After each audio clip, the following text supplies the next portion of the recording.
Cashflow Diary Podcast, episode 179. Welcome to yet another exciting episode of the Cashflow Diary Podcast, the podcast that teaches you insider tips, tactics, and strategies for creating leverage streams of cash flow into your life. Learn from top-performing entrepreneurs, business owners, investors, and thought leaders from across the globe as they share their secrets to success. Like what you learn on this and other Cashflow Diary podcast episodes?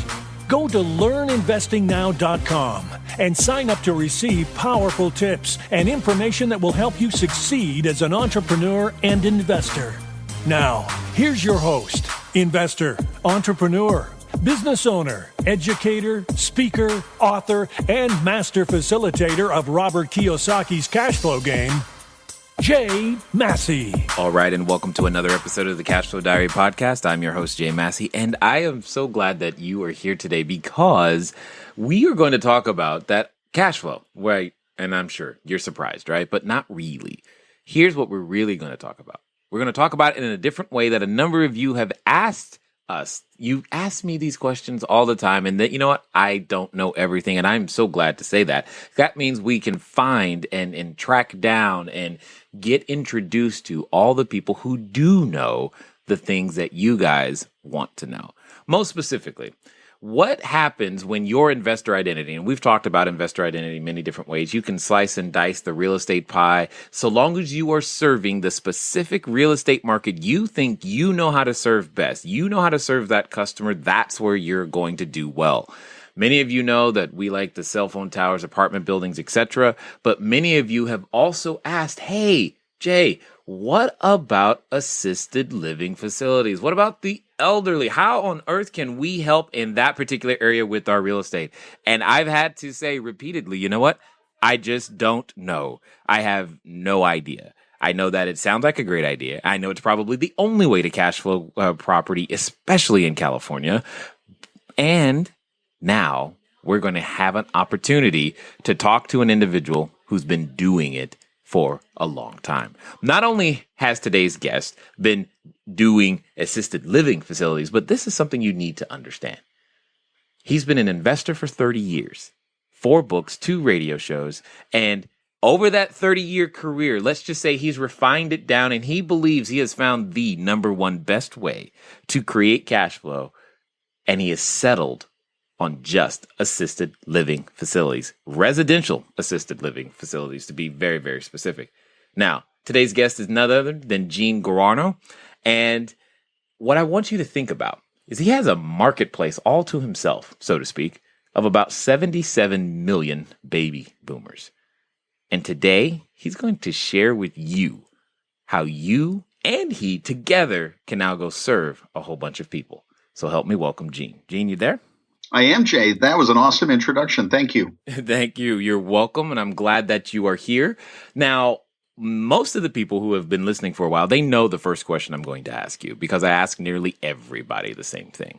And to get you up to speed, it's more like this. I look at today's entrepreneurs, which of you are one, of course, a lot like yesterday's superheroes. So, yesterday's superheroes, let's say that's Batman, let's take Superman and the Hulk and et cetera, et cetera. They all, go around and use their special abilities to help and improve people's lives. Occasionally they get dressed up and wear something, different than their normal clothing. But the whole goal is that they go around and use what they do know how to do, their special talents, in a way to improve somebody else's life. And I think entrepreneurs do the same thing. However, before the Hulk was the Hulk, and before Spider-Man was jumping off buildings and Superman was out chasing bullets, etc., they were somewhat normal people. They had an origin. They came from somewhere. So before you were out there and in the investing world, before the version of Gene that's before us today, what we really want to know is, who is Gene Guarino? Wow. That's a pretty heavy question right there. Who is Gene? Yes, exactly. Well, I think what you mean is where did I start before I got into real estate and investing, period?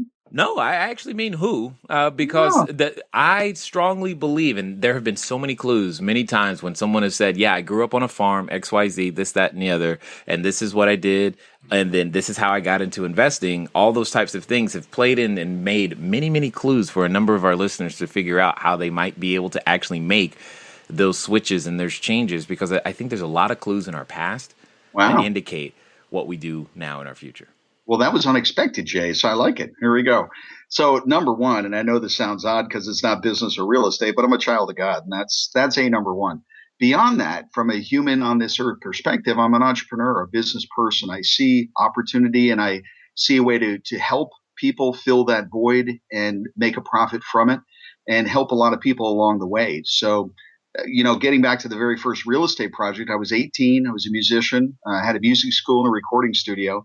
By the time I graduated from high school, we had over 300 music students there. We had 5 of the high school music teachers working for us, and I was a student myself. So we started there and played, but we were renting a building. The landlord was terrible. So we literally went out to the front and said, we're either shutting it down or we've got to get our own. I looked up the street, saw a for sale sign, walked up the street, pulled it out of the lawn and brought it home. That was way before cell phones. Called the phone number from our rotary dial phone at home and ended up buying that property, no money down, because I had no money. I had no credit. I had no idea what this thing was all about. But that was the first property. Bought it for $28,500, put $15,000 into it, and sold it 5 years later for $147,000. And from that point on, I was hooked. It's like, this is good. So we did multifamily, commercial, the whole bit. But after all of that, just like you said at the beginning, 30 years later plus, there's one thing I'm doing, and that's the residential assisted living facility. The opportunity is just enormous. The clientele is growing. They're dying to get in. It's kind of an assisted living joke right there. But people are getting older. There's more people here, and they need care. They're not ready for a nursing home. It's more than the Golden Girls. They need that in-between place, and that's us. And we can help a lot of people and do a lot of good. So I like to teach people to do good and do well, and that's what we do in this industry. Yeah, I can hear that in the mission and the vision of where you're coming from, but I just want to make sure that everybody heard something very, very interesting. Most of the time when I ask the guests, and many of them we all have that entrepreneurial spirit from youth. Most of the time they're saying, yeah, I sold Girl Scout cookies and we did the candy thing. You said you employed some of the teachers at the school. Yep. Like if there was an award for most impressive in high school, you just won it for sure, because that's a serious entrepreneurial start, my friend. So was mom and dad an entrepreneur too, or you just came to you? Actually, my father was a college professor, so he was definitely more of the learned type, if you will. So a real teacher at heart, and I get that from him. But my mother, I think maybe to get us out of the house, because we had 7 kids in the house, she was always having us do these oddball entrepreneurial things, like go pick up sticks, wrap them in a bundle, and sell it to the neighbors. Call it kindling for kids. Seriously. So it was a way to get us out of the house, I think. Go run around the block and pick up pine cones and glue them on a board and sell them as Christmas trees and all kinds of things that I think we learned entrepreneurism just by being family and just doing that. So yeah, we did the lemonade stand, sold pumpkins, sold apples, sold sugar cubes door to door, things that we wouldn't even imagine our kids doing today. But then as you get into a little bit older, you move into other things, and I won't touch on all of those other things. But then you're selling candies to your friends in the high school. But the whole music school thing was a gas, because I was a professional musician at a young age, had a band, couldn't play around a whole lot because I'm 16 at that time. By the time I was 18, as I said, it was really cool to go down the hall and say to your teacher, "Don't be late for work later today." That is hilarious. I love it so much. Now, just also remember though, very few people, and you might want to elaborate on this. In fact, I think I want you to. Very few people listening to us right now have probably seen a rotary phone, and even less have probably seen the Golden Girls. So help us understand specifically who that target market is, because when you say assisted living facility, who knows, many of us come up with a different picture. Yeah. So let's dive right into it because I think that most people, the picture they come up with, Jay, is that big institutional hospital looking building. And it's not that. That's a medical facility. That's a nursing home, doctors, gurneys, the whole bit. And then back in the 70s, there was a TV show called The Golden Girls, which was four mature women living in a house. Picture a ranch style house, and they each have their own bedroom. And then they come together for meals and hanging out in the family room. So they were taking care of each other, but just living alone. So in between those two is assisted living where you need help. I mean, some of you listening right now, you probably have a mom or a grandmom or granddad for that matter, who is, they can't take care of everything. Maybe they need help making sure they get their medication. Maybe they need help cooking food. Maybe they need help dressing or bathing or toileting or something like that, but they don't need a nursing home, but they can't just be at home taking care of themselves. And you're looking at it saying, well, I'd love to take care of them, but either I don't have the time, can't quit my job to do it, or it's just not who I am. Not everybody's built to be a caregiver like that. So now you're looking at it saying, well, how do we do this? How do we, have this relationship as a child, but also make sure that our parent is taken care of? And that's where we come in with that assisted living. So what we do is we do it in a single family home where you take a regular home, might be a little bigger than the average home, but a regular home, and you have real people living in it. And there's caregivers that show up for work during the day, caregivers that show up for work at night. So there's 24/7 care. The seniors who live in the home are visited by their family. The kids come by to visit, and their kids might be 50 or 60 years old. So there's another paradigm shift. I'm 54. So I'm kind of in that sandwich generation where I've got kids in college, and on the other side, you may have a parent that needs to be taken care of. Right. So you're right inside that. I can't just quit the job and go take care of them. And again, not my skill set. So what do I do? So you can go to the big box, and some of you have seen that in your own neighborhood where a Brookdale or a Sunrise comes in, a big REIT comes in and builds a big, huge complex, looks like an apartment building and so on. And it's impersonal. It's 100 yards to get to breakfast. It's, one caregiver for every 15 residents. And it'll cost $6,000-7,000 to stay there. Right. Or you have my model, which it's the house next door where there's only 10 people in the home and there's one caregiver for every 5 people and the meals are home cooked and when you want them. So it's a whole different feel, and that do good and do well, the do well part, we'll make sure to talk about that because you can definitely make a lot of money helping other people. Well, and again, at the Cashflow Diary, the only thing we focus on is cash flow. We are not the fix and flip kind of persons. And so I get the question a lot, what are some of the creative ways, especially from those in high price markets, what are some of the creative ways to go out there and, take these, what I think to be overpriced homes and actually make them work in our own quote unquote backyard. And so this topic has come up multiple times. And that's why I'm really excited to talk to you because it's something I have a personal interest in and have started to go down. And I definitely want to ask, a number of those questions. But I guess the major thing that comes is I want to give everybody an idea of some of the other things that you've tried and specifically why, and for the sake of this conversation, we'll just use ALFs. Why are ALFs the place to be as far as you're concerned? Got it. Well, I think, for the reason why it's called the cash flow, show, this whole concept of we do it once and we get paid again and again is really resonating with me at this point in my life. When I was 18 years old, making $100 was exciting. And, when you're 25, buying a home and making $100 a month on a buy and hold is exciting. But today that doesn't cut it for me. And if you want to make $10,000 a month, what does that mean? I have to have 100 houses. Well, that's a lot. That's a lot of tenants, toilets, and turnover. So even from a buy and hold standpoint, single family homes or even a 2-unit, a 4-plex, something like that, it's not quite there for me personally. So what's my other choice? I could do a trailer park. I could do that, but there's not that many of them. And it's not really the choice that people go to a trailer park. It's more like I settled on that. So it's not necessarily the high end. And I've done Section 8, I've done single family, I've done multifamily, I've done commercial level rent, buy and hold, rent it out. Just doesn't fulfill me. I haven't done a trailer park, but I've worked with individual trailers in the park. So doing it that way, and you can definitely make money. You could sell the notes and make good money, but it's not necessarily the location or the clientele that got me excited. So there it is from what I've done in the past and how it compares. But now let's talk big opportunity. 77 million baby boomers. 10,000 people today are having their 65th birthday. 4,000 people today are having their 85th birthday. And that number is just growing and growing and growing. The number of seniors 65 and over in our country will literally double in the next 15 years. By 2029, there'll be over 110 million seniors in our country. It's exploding on the top end, and they're not bringing in new inventory like kids like they used to. I came from a family with 7 kids, and my family, we've got 4 kids. Today, 1.5 kids is kind of the average. So there's not a lot of new people coming in, and people are lasting longer. They're living a lot longer. So they're going to have to be taken care of. And it's a huge burgeoning megatrend. And that's what I look for is what's the megatrend? Where's things going? Not where are they today, but where are they going to be 10 years from now? And this business is awesome now, but it's only going to be exploding in the next 10 or 15 years because the baby boomers today are between 50 years old and 70 years old. At 70, you probably don't need assisted living, but at 85, they're checking in. So it's good now, but in 15 years from now, as the tsunami of the seniors come to shore, this thing just gets better and better and better.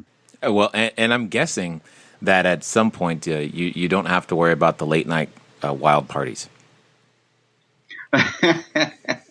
Well, they end by 8:30, but they're still wild. Right. Got it. 8:30 done.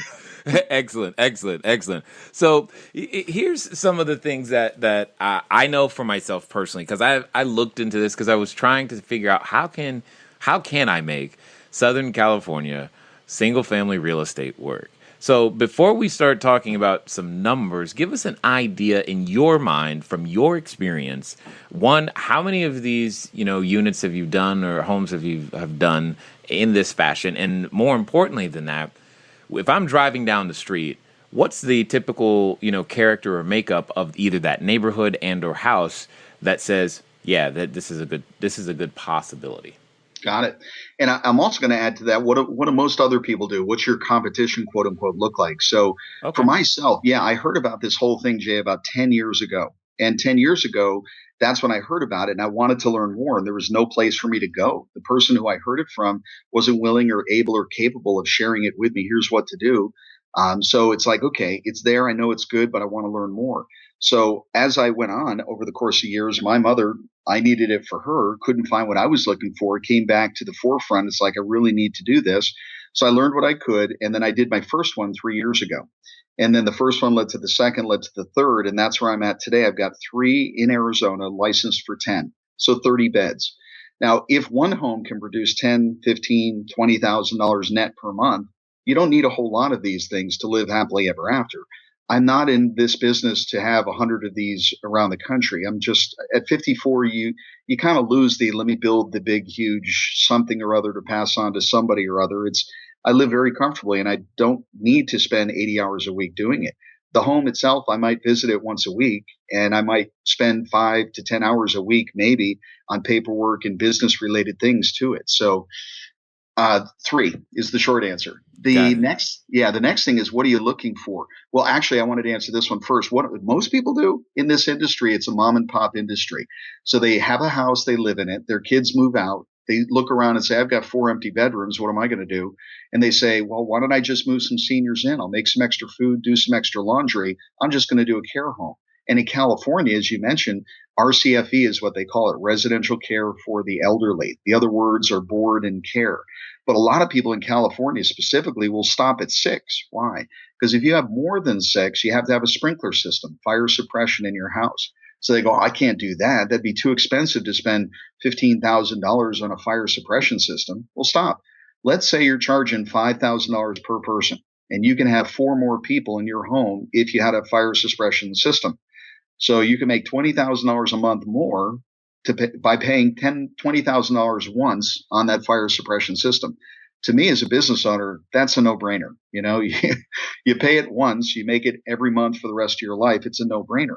So most people do this as a mom and pop. They just take a normal home, just breeder box, 3-bedroom, 2-bath. They move 2 seniors into a bedroom and they've got 5 people living there and they're taking care of them. Make a little extra food, a little extra laundry. Before they know it, they're trapped in their own home. That's not what I'm teaching people to do. What I do and what I teach people to do is to find a more substantial home, bigger physical size. And I'll describe what that looks like so that we can have 10 people, 12 people, put the fire suppression system in. But I want to be charging 10, 12 people, $3, $4, $5,000 or more a month. And then I hire caregivers. I hire managers. I hire people that prepare food and take care of the day-to-day nitty-gritty so that as the business owner, I can walk away with that check for 10, 15, 20,000 a month. So the house you might be looking for, the best house, the ultimate house would be a single level. You can certainly do it with a 2 or 3 level, but you need a way to get the seniors up the stairs. So that's a chair lift or maybe an elevator. All right. So single level would be the primary way. Second would be I want a home that has some good square footage, 2,000, 3,000, 4,000 square feet. I can always add, but I want to start with what's there. Then I'm going to look for something that has potential, meaning does it have a garage that's attached? Is there a porch that I could convert? So the idea of converting existing space is easier than an addition. But an addition is fine as long as I have the right lot and I can do it within that community. But now backing up, it's, well, where should I do it? Where should I do it? And the location is really key. And the location, here's the key, it's where the kids live. See, the kids, you and I, we're going to be paying for mom and dad. So the home has to be convenient to me. It's not going to be on the outskirts of town. This isn't a, if you build it, they will come, Field of Dreams. It's on the outskirts of town. Yeah. So you want a place that's close to the people that have money. So I want to be in more of an affluent area. It doesn't need to be Beverly Hills, but affluent meaning they're making 80 to 200,000, in the household versus 30 to 50,000 in the household. Right. Because when we're saying it's going to cost $4,000 or $5,000 a month, I guarantee you most of those people were not planning on spending that money. So if they're making $100,000 a year, it's easier for them to come up with it than if they're making $40,000 a year. So an upper middle class neighborhood, which is what I'm looking for, located in where there's population. If you're in a rural area, not going to work as well. You can have one there, but if it's in a populous area, for instance, I'm in Arizona, Phoenix, Scottsdale, this area here, there's close to 2,000 licensed care homes like I'm describing in Maricopa County alone. 2,000. Wow. It's amazing. But there's other places. I was doing a training in Omaha, Nebraska, and there's like 0. There's some memory care. There's some dementia care, but just a residential assisted living for somebody who doesn't have heavy dementia or memory, so on. There's like none. Well, why? Well, nobody's thought of that. There's the big place down the street. Well, what if somebody doesn't want to move into the 200 unit apartment complex type assisted living? There's no alternative for them. So I'm working with students there who are doing their first homes, and people in New Jersey. I'm from upstate New York. I couldn't find what I was looking for with my mom in upstate New York, but I have a student out in New Jersey who's doing his first home. He said the only thing he could find is one person who has an old home, and he called it an old smelly home, by the way, getting $5,400 per person in shared rooms, and they're full with a waiting list. So his first home will be licensed for 12.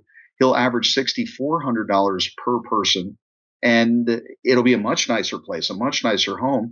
And chances are he will fill the doors and have a waiting list as well. So, okay. All right.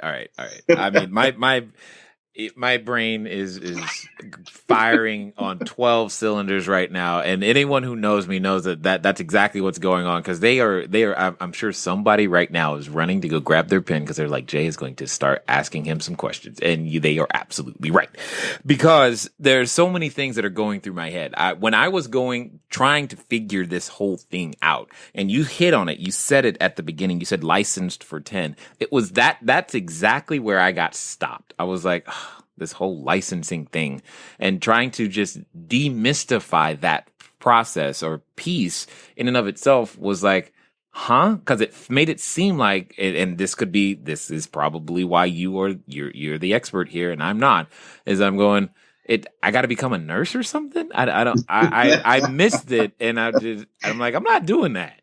Yeah. I just want to provide the real estate and run the business. And yeah, okay, sure, I've got to hire some people, but I was going to hire people anyway. But those are the things that begin to go through my head. It's like, I'm not, you don't want me drawing no blood or looking at nobody. It's nothing and cleaning. It's not going to go well. So help me understand. There you go. Let me allay your concerns. Number one, some of the common questions I get are, do I have to be in the medical field? The answer is no. You don't have to be a doctor, a nurse, a dentist, or any of that, period, done. So now somebody's going to manage the home. And in most states, there is some kind of requirement that they have, let's say, 2 years of quote unquote healthcare related experience. Could be that they were a former caregiver in a home health aide. Maybe they were a doctor or nurse or something, but you and I, business owners, we don't need that. We do want to have a manager who will be licensed properly for it. Okay. So number two, there's no medical, there's no drawing blood, there's no bags hanging on, sticks.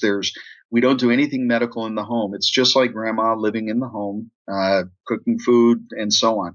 Now, she may need help with bathing and all that kind of stuff, and that's what the caregivers do.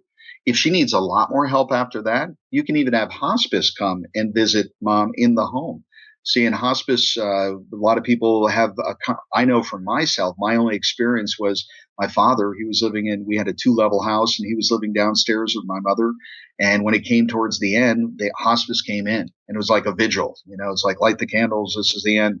Some people are on hospice for years. It is for end of life care, but we have hospice coming in to visit residents in the home, helping them with some specific needs and so on regularly. Probably 3 or 4 out of 10 are on hospice.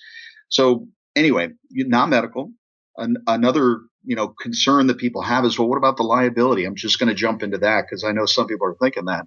Well, the reality is, again, it's not medical. So this isn't like malpractice insurance. What you do need is a very specific type of liability policy that costs about $1 a day per resident.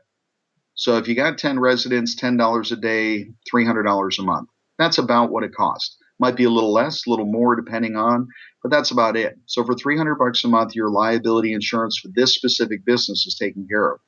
I forget what the other question he asked was, but that's where my mind went. Oh, so. Don't worry, they're coming back because I think it would be neat. You're giving me a new way to create cash flow. Anytime I find a new way to create cash flow, I get interested, and this is something I haven't considered specifically. It's something I actually started the process and going to meetings and trying to figure it out, and then I got confused and I ran into the same thing. You said I didn't was like, who knows how to do this? And it was like crickets. I'm like, well, I'll just come back to it later because there's lower hanging fruit elsewhere.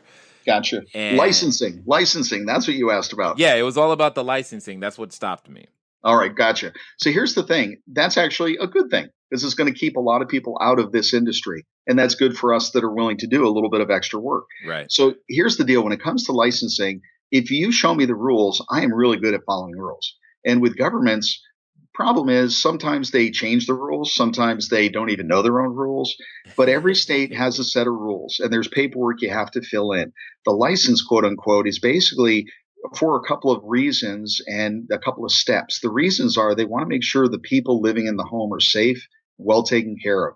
So that's the reason for the license. So what are they concerned with? They're concerned with, is your home safe? Does it have fire? Does it have smoke detectors? Does it have fire suppression? Does it have the right exits? Do you have grab bars in the bathroom? So those are the kind of things that are important in regards to why they have the license and what does it take. So before we get to the license, your home will be inspected by the fire chief, by a building inspector. You've got those kind of inspections. The paperwork itself, it really is it's funny because I was in Texas doing a training. The application is 18 pages long, 18 pages long. And most people look at that and go, forget it. I can't do it. I'm out of here. Nothing compared to a grant. Dude, I'll do that. Oh, right. I'm all day 18. I'm like, that's it. All right.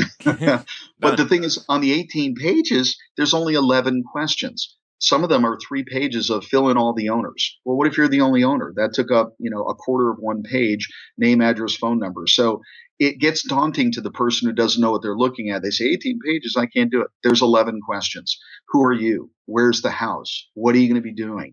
Who's the manager? What services are you going to be providing? Now, I know I had one of my students call me the other day and they said, they're asking me for a site plan and what do I have to do? Go to an engineer and spend thousands of dollars to get it? No. Just get out a piece of paper and, a ruler and a pencil and just draw up, here's the outline of the house. Because at some point you're going to have an exit plan, meaning literally on the wall. If you're here, go out this way to get to the exit of the house. So they want to see that this house, what does it look like if I did a real simple drawing? But she was ready to go spend thousands of dollars with an architect. And it's like, no, take a piece of paper, fill this out. Then there was another question that was asking her for some information. It was like, what kind of care do you provide for the residents? She said, do I have to hire somebody to write this? And so I'm like, no, stop. What you put down is, we take care of the elderly 24 hours a day, 7 days a week. We have certified caregivers that take care of their ADLs, activities of daily living. Those include bump, bump, bump. So it's like one sentence and it's done. But if you don't know what you're doing, you go to that paperwork and it freaks you out and you don't even bother. But if you have somebody help you through it, you get through that, jump through the hoop, the good news is you're on the other side. And that's the payday. Yeah, and that's funny. You just described exactly where I got stopped. So that's pretty funny. Now, when you say ADLs, most people maybe remember or don't know, but I was previously a life insurance guy, and that was a long time ago. But that's where I first heard the term and thought about it, and that actually gets me to this next piece of understanding. I got to understand, most people I know don't have an extra $5,000 laying around to pay for grandma to go and stay at a house. So I get concerned about there may be a lot of customers who are physically in that age group, but that doesn't mean they have the ability to pay for it. Mm-hmm. How does that get addressed? Okay, I promise I'm going to get you to the question because I know you want to know, how on earth do people pay for this type of service? You're probably getting excited about it. I can tell you that I have gotten excited about this whole, assisted living facilities thing, and we're going to get you back to that in just 1 second. But we've got to do some business. What is that business? We got to let you guys know, those of you who have been faithfully writing, rate and review. For those of you who have been rating the show, I thank you very much, and I need to announce today's winner. Today's winner will be receiving a copy of the Cashflow board game, the new version by the Rich Dad Company. So if you have ever star rated and reviewed, remember, you got to leave the written review with your username so that it can count. And most importantly, we can let you know that you are the winner. If you have ever done that, you are always entered. So that means go do it now, because today's winner is Sabrina Carapia. Sabrina Carapia. That is exactly what I see in terms of your username. So you send us an email to info@cashflowdiary.com with your shipping details.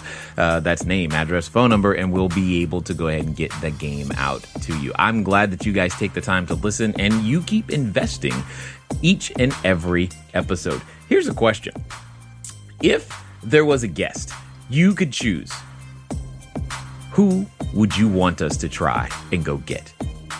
Send us another email to info@cashflowdiary.com with the title mystery guest at the top in the subject line. info@cashflowdiary.com, mystery guest, and I will see who on that list we could possibly wrangle up for you. Now, obviously, you want them to be specific to this particular episode or this particular show and the things that we're trying to achieve.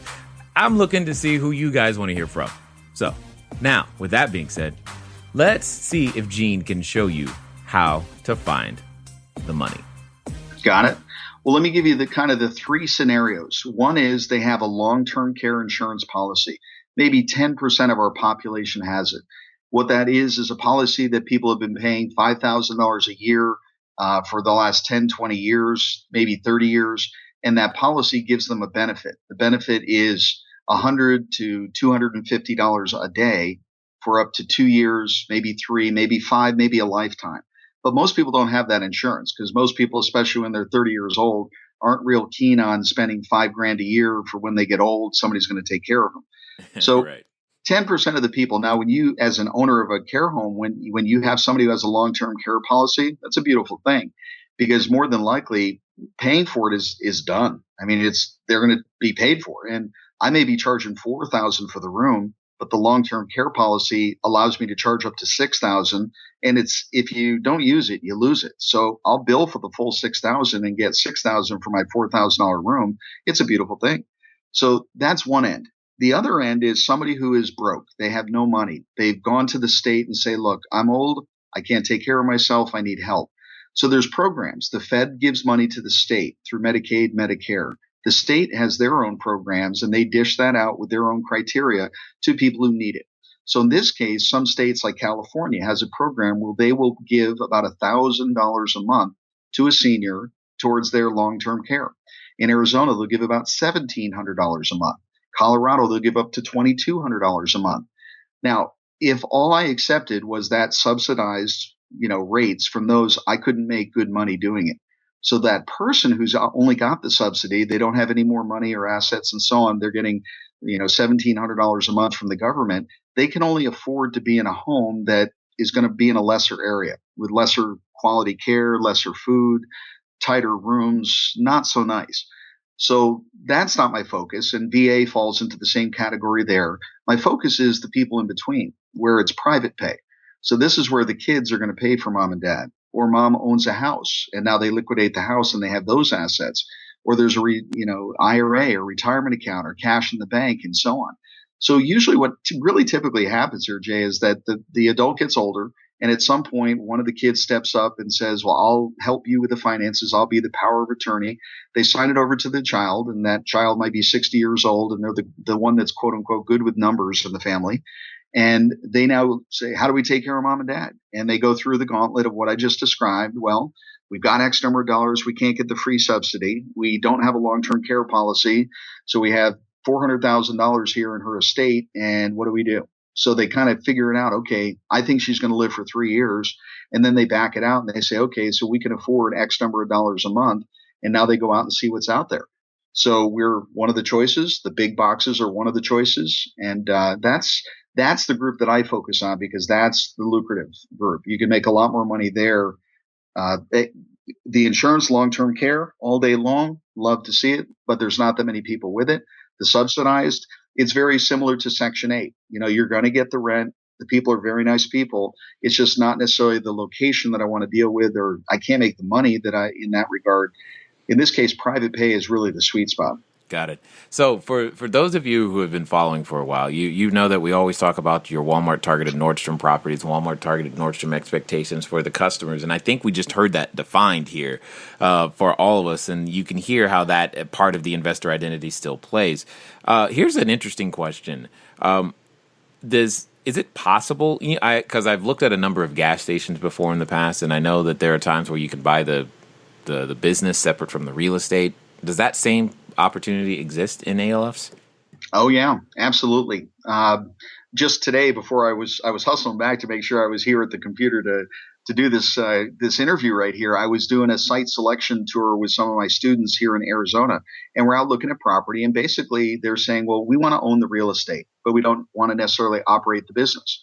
I said, well, that's fine. If you have the real estate and you get it fixed up the way it would want to be for a care home, you could lease that out to the operator and probably get twice the fair market rent. And they're like, what? What do you mean twice?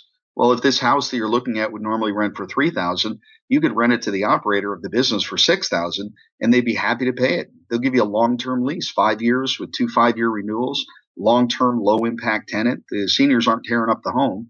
So, yeah, why would they be willing to pay twice the fair market rent? Because they didn't have to buy the house, come up with a down payment, fix it up, or whatever, right. And they're going to be making $10,000 or $15,000 in profit. So, you could be just the real estate investor or just the operator. Got it. Now, and you bring up this. You bring it up a number of times. When I think about turnover, how long does someone? I mean, this sounds really morbid to say, but how long do you really expect a tenant to be there? I'm so used to this. Don't worry, it's not morbid at all. And those listening, hey, we're all going to die, so get ready. Here's the deal. Here's the national averages. The average person is going to need 3.5 years of care. So whether that's assisted living, in-home care, nursing home, 3.5 years. So we have some residents that have been in the home for 7-8 years.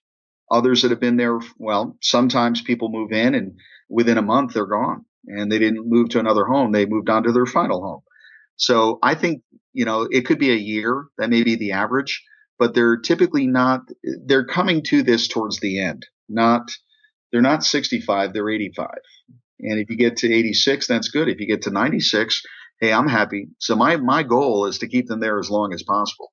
And the family wants them alive too. And again, not to be crass, but here's the thing. Some of you might be worrying, well, what happens if they die in the home? Well, 99% of them do die in the home. This is what happens. And that's it. So towards the end, you invite the family in. Hey, dad's fading. This is the time. Come on in. And those last couple of days, they're a lot closer and hanging out. And that's all good. It's all part of the do good and do well of this right here.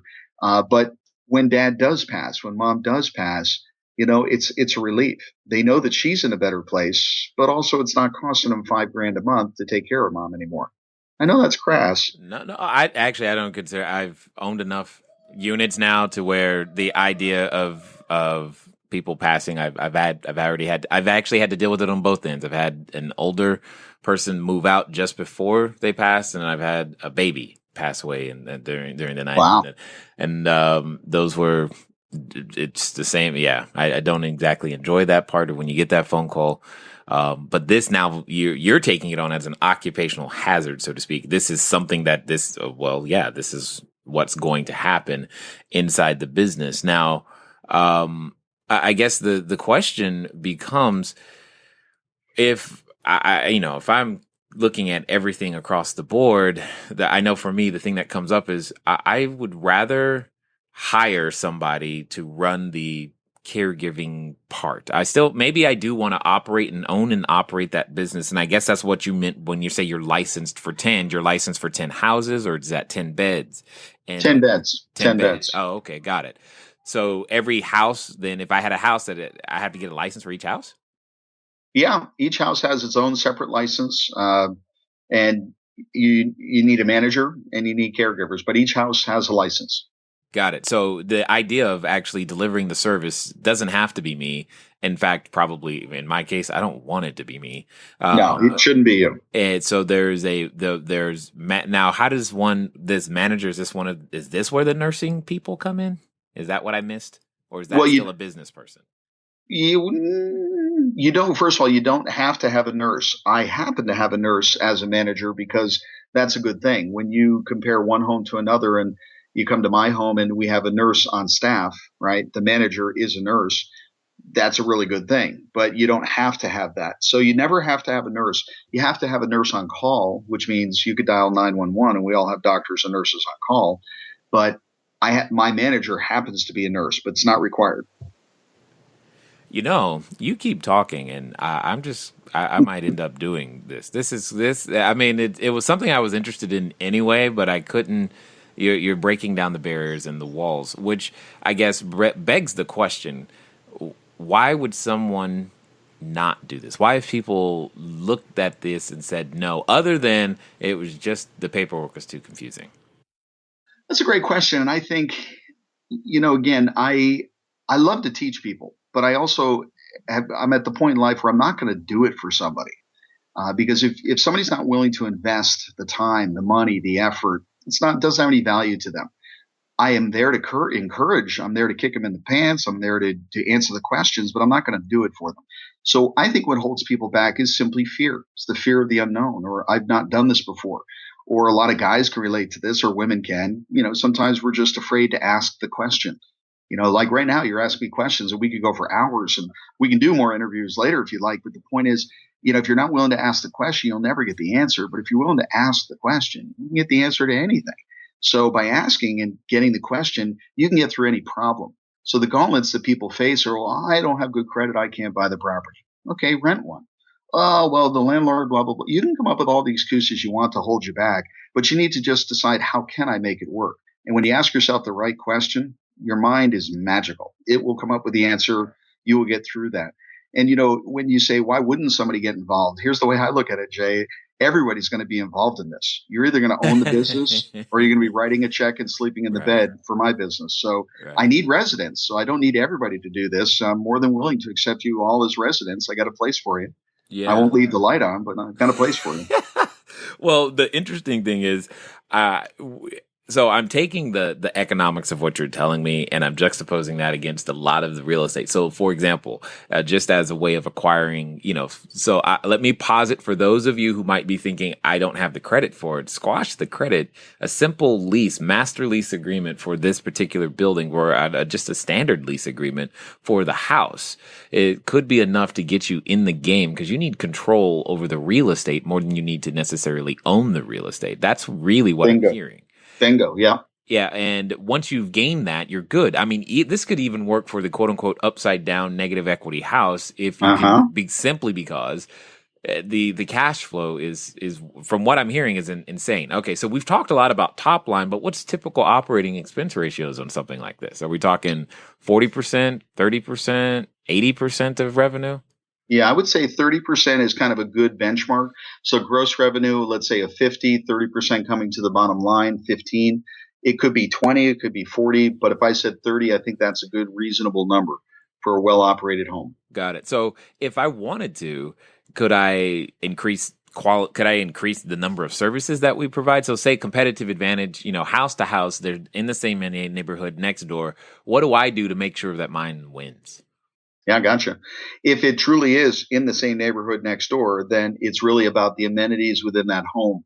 When we were out doing the site selection with some students today, you walk into some homes, it's like, wow, this feels great.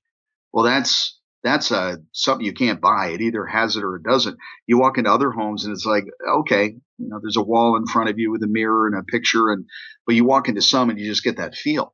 So other homes you walk in the backyard and it's a block wall with rocks in the backyard. And other ones you walk out and there's fountains and lawn and rose gardens. So those type of amenities can make a big, big difference. I think a lot of us, think about this and say, well, if I had a shuffleboard court and if I had gardens for them to plant in, and if there was an arts and crafts room, and if there was yeah, that's all well and good. But really, grandma's not going to be taking a hot tub bath. She's not out planting parsley in the garden. I know we'd like to think that, but here's the deal. It's the curb appeal for the family. That's your client. When you walk up to the front door, does it look good? Does it feel good? Does it smell good? Is there food cooking? Are there cookies being in the background? All of that look good, feel good, smell good is really important because the resident's family is your customer. They're the ones making the decision. So when you go in the home, a bedroom is a bedroom, but was it designed by me or my wife? Now, if it's designed by me, you're not moving in there unless you have to. If it's designed by my wife, people would pay to be there, and that's the difference. So she comes in and does the decorations and it looks awesome. Furniture, it's not like a king bed. Most of the beds are twin beds or full size bed at most because it's hard to reach over and help somebody out of the bed if it's a queen bed. You can't do that. So there's all kinds of things you can do, but it's the curb appeal. And really what it comes down to is the care. When you walk in and that caregiver greets you with a big smile and says, oh, it's so nice to have you here. That is huge, as opposed to walking in and saying, wow, the house is great, but the caregivers really have a sour attitude. And, I don't like their demeanor. They're the ones taking care of mom. That's more important than the house. But it still has to look good, feel good, smell good. But the caregivers are really your selling point. So if for example, what's I mean, so many questions, so little time. What is so someone like myself or anyone who might actually already know, say, let's assume we know how to get the real estate. How long till we? What's the time to market? How long does it take to get one of these up and running? Got it. You could, the fastest way, and this is what I teach when I do the trainings, the fastest way to do it is to buy an existing business because the business is already in place, cash flowing, licensed. Sprinklers are in, all of that. Literally, you're closed and you're cash flowing day one. So that's the fastest way. The second would be to buy an existing home. So it already exists. Now we're just doing some renovation. So how long does a renovation take? Could take a weekend, could take 6 months, depending on what you're doing. The licensing in California, they will tell you at the Department of Health Services, it could take up to a year to get your license. Well, that's if you did absolutely everything wrong. If you do everything wrong, yeah, it's going to take you a year. But if you did it right, it could happen in 2 months or less. And that's what I've learned is that if you help them help you, when I submit an application, I don't just submit it and hope. I walk in and I say, can I talk to the surveyor, that's the inspector, and have them review my application right here and now with me so you can tell me if I'm missing anything. Because if I'm missing something, it's going to get into a pile. They're going to look at it and say they're missing something. They're literally going to write a letter, snail mail. 2 weeks later, you get a letter saying you're missing something. Now you're freaking out. What did I miss? I thought I had it right. Now you're guessing at it. So that's what takes people a year to do it because they don't know how to do it. You do it.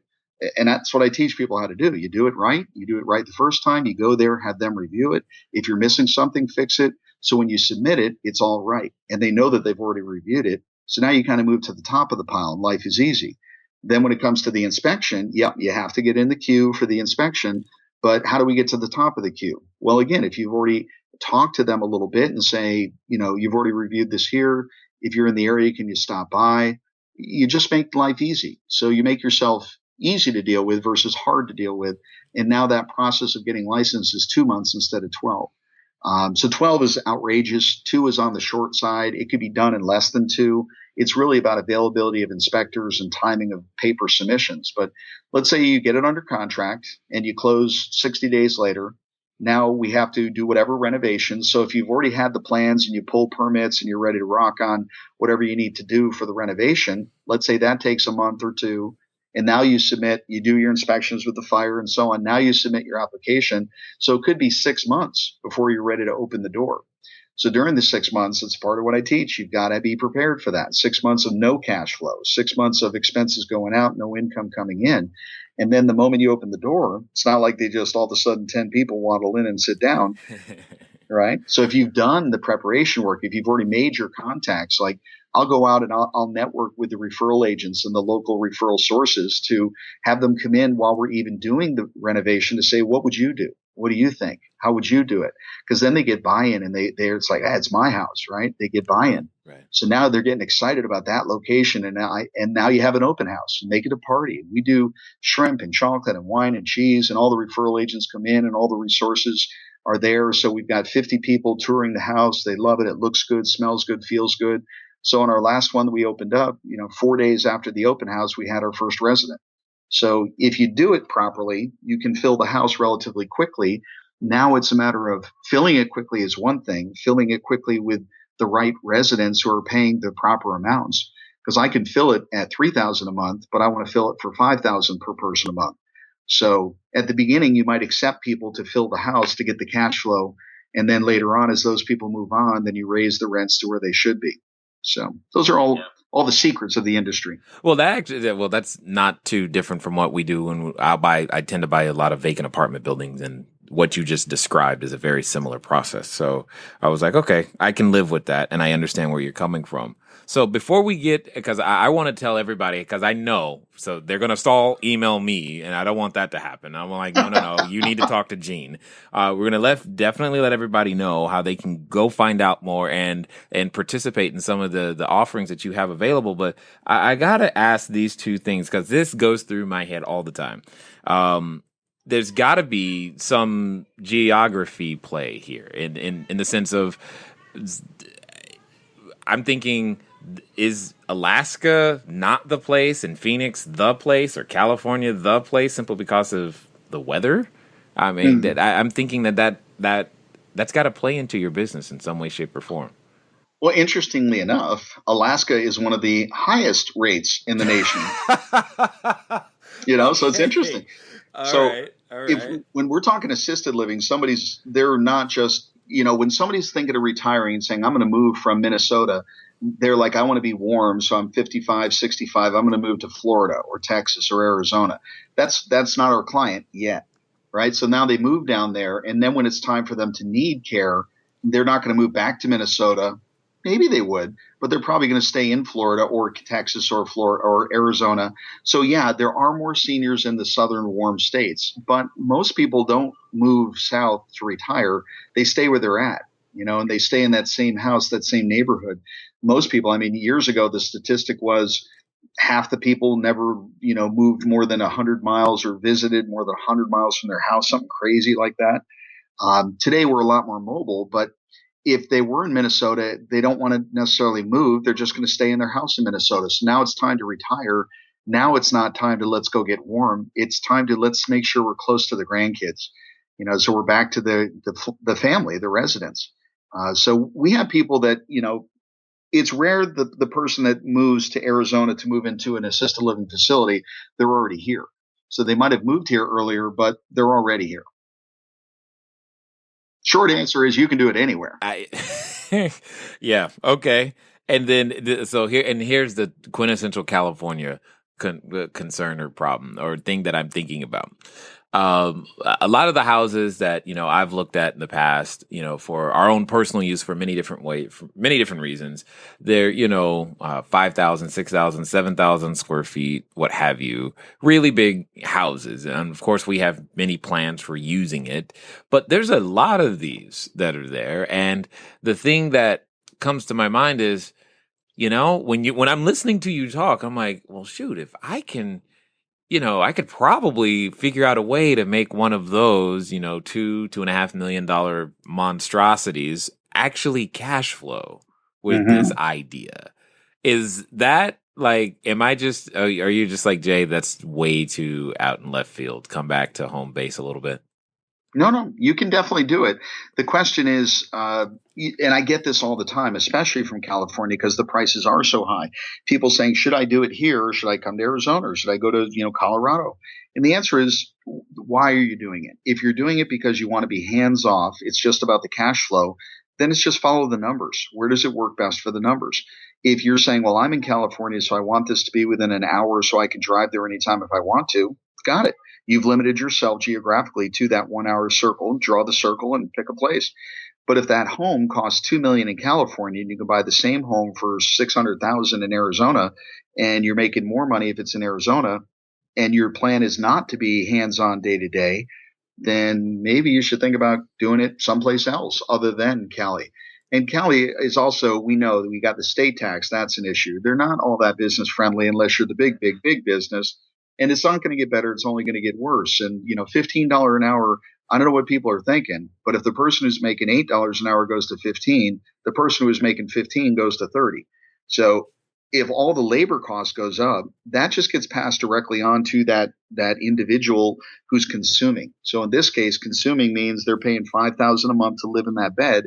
Now they're going to have to pay $6,000 a month because it's going to cost the extra $1,000 to pay for that labor.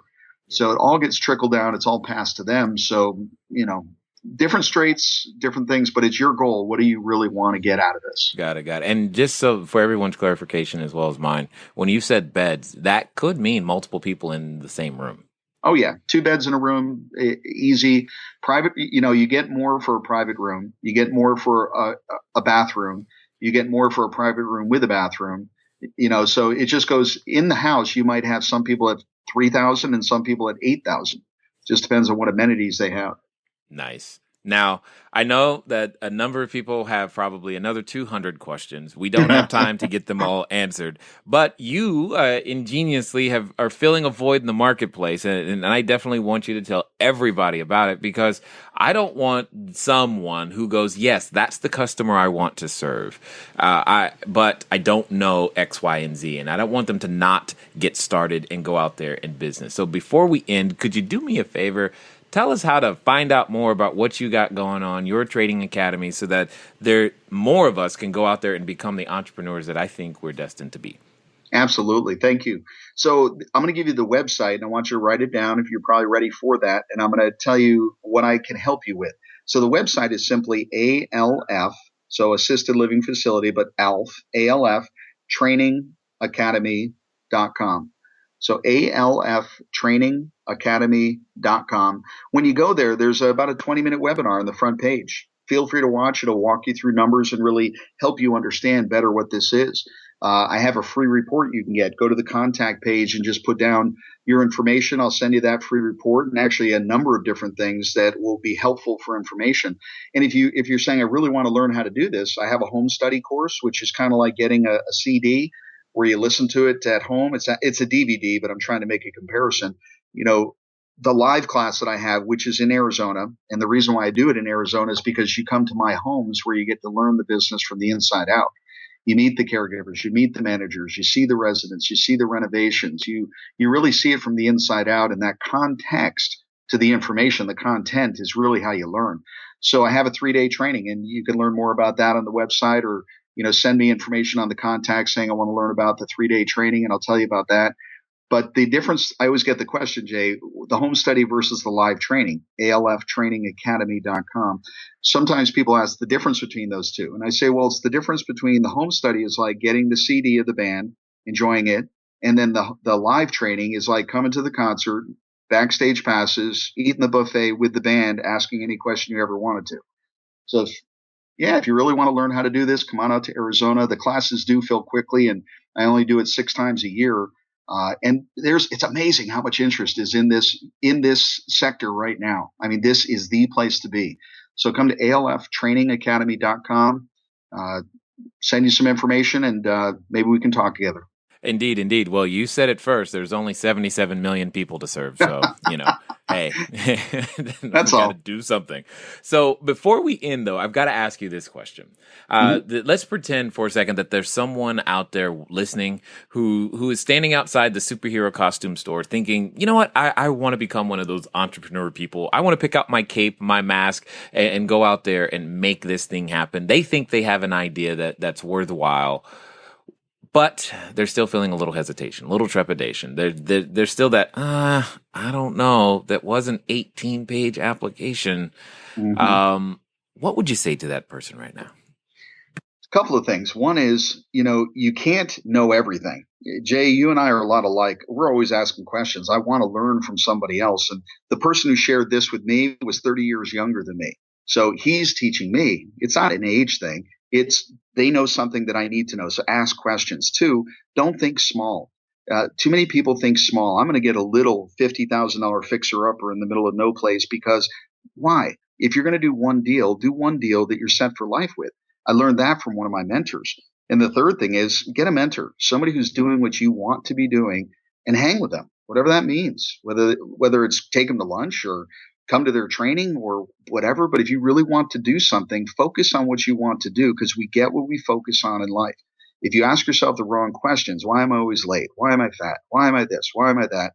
You're going to get those answers. Well, you're always late because, you're always broke because. But if you ask yourself, how can I make it work? How can I do one deal and be set for life, making $10,000, $15,000 a month from just one deal, and do it this year in 2015? Just one deal. What would it be? The only thing I can come up with is residential assisted living. Nice. I definitely appreciate you, sir, taking the time to invest with us here at the Cashflow Diary audience. My pleasure. All right, ladies and gentlemen, you know what time it is. It's time for you to move at the speed of instruction. Why? Because you just heard there's 77 million potential customers out there, and you cannot tell me that you have a better idea right now. And if you do, you need to act on that one.